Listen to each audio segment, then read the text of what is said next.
बाटे प्यार के ओ केहू कहत देखा सीना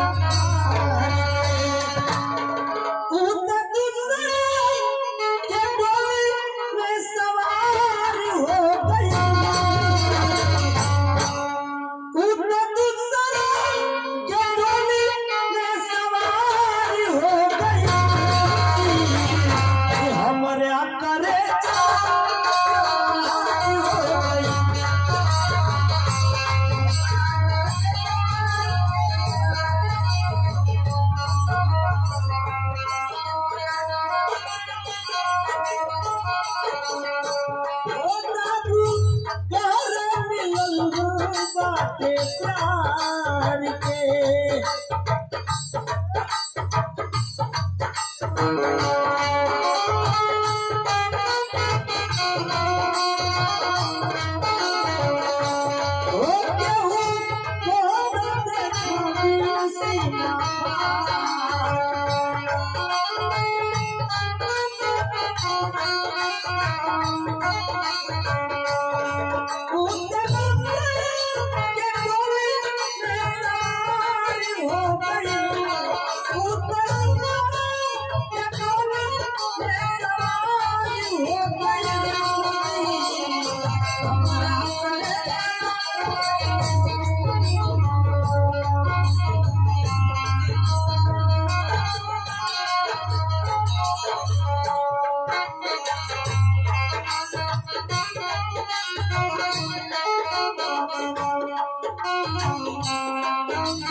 मंच के माध्यम से लाख लाख आशीर्वाद है, लेकिन कहना है रंजीव रानी क्या बात है।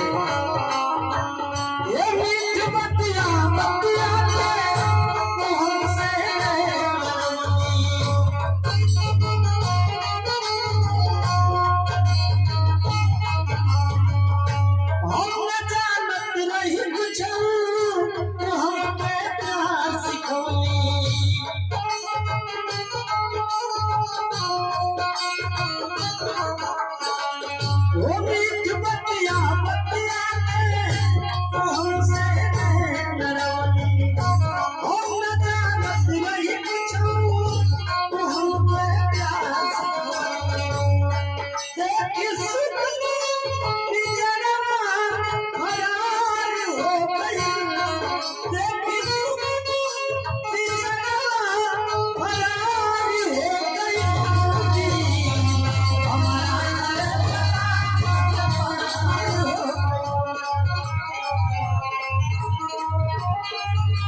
देवेंद्र प्रधान जी की तरफ से 51 रुपया का पुरस्कार इस मंच से लाख लाख आशीर्वाद है, लेकिन कहना है मान साहब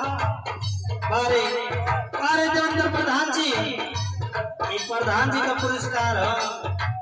का हो।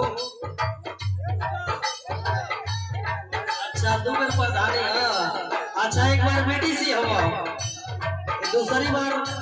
प्रधानी का मौका बा। आई इनकी तरफ से 51 रुपया का पुरस्कार इस मंच से लाख आशीर्वाद है, लेकिन मास्टर साहब कहना है क्या बात है, कैसे हो क्या हो भैया। अच्छा ठीक है तने धीरज धारा, लेकिन कैसे अरविंद भैया वक्त जब रहे हमें विश्वास रहना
हमारा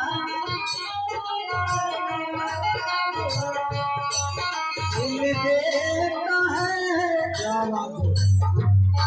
दिल देता है रो रो आए, कोई याद ना करे वो दिन